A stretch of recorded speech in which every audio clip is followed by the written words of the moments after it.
Hello, এখন আমরা মানিশার award নেওয়া শেষ। এখন যাব সাইমের অ্যাওয়ার্ড দিতে সেক্টর 7-এ ওদের ব্রাঞ্চে। সো সবাই সাথে থাকো। আসসালামু আলাইকুম গাইস, আশা করি সবাই বুঝতে পারছো। হ্যাঁ, লাস্ট ইয়ারের মতন এবারও আমি মানিশার স্কুল থেকে বেস্ট গার্ডিয়ান অ্যাওয়ার্ড পেলাম। আমাকে টিচাররা আরো 2 দিন আগে বলে রেখেছে আমি মানিশা সাইমের ক্লাসে বেস্ট গার্ডিয়ান অ্যাওয়ার্ড পাবো। তো যে কথা সে কাজ, চলে গেলাম ওদের স্কুলে, দেন মানিশার অ্যাওয়ার্ডটি নিলাম। অনেক ভালো লাগতেছিল।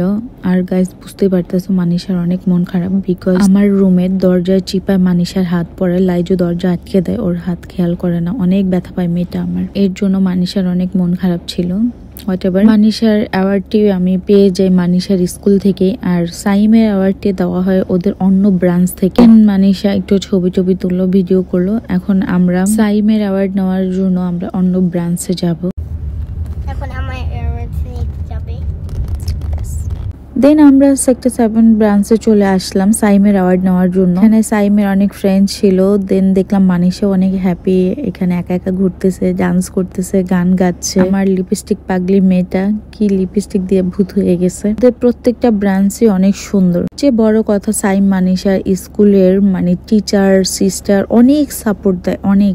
স্কুলের প্রিন্সিপাল বেনু মিসের কথা কি বলবো, তার কথা যতই বলবো ততই কম হয়ে যাবে। সো থ্যাঙ্কস বলবো তাকে অনেক। মানিশা তো এই স্কুলে যেই কথা শিখছে, আর সাইম তো ওদের স্কুলে যেই লেখাপড়া শিখছে। সো আমি আলহামদুলিল্লাহ, জাহান ইন্টারন্যাশনাল স্কুলের মধ্যে এত রিজনেবলের মধ্যে এত ভালো টিচার সিস্টার প্রিন্সিপাল সবাই এত ভালো, কি বলবো, এই স্কুলে মধ্যবিত্ত ফ্যামিলি থেকে সব ধরনের বাচ্চাদেরকে পড়াতে পারবে। আমি সাইমের অ্যাওয়ার্ড নেই।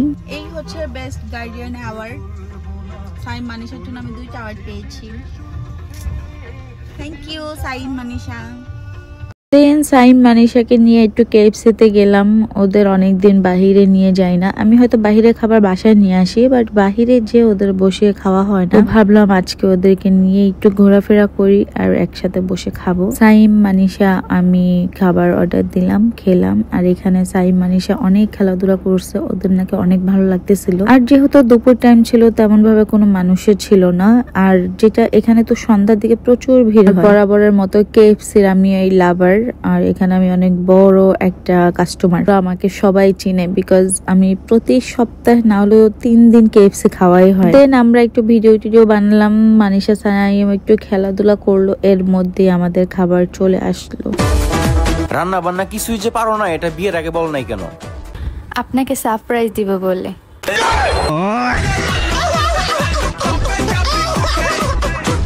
খাওয়া দাওয়া শেষ করে সাইম মানিশাকে বাসায় দিয়ে আমি ভার্সিটিতে যাই, বিকজ আজকে স্যাটারডে ছিল। এই ছিল আমার আজকের ব্লগ। কে কোথা থেকে দেখেছো অবশ্যই কমেন্ট করে জানাবা। যেখানে থাকো ভালো থাকো, bye bye, tata and take care.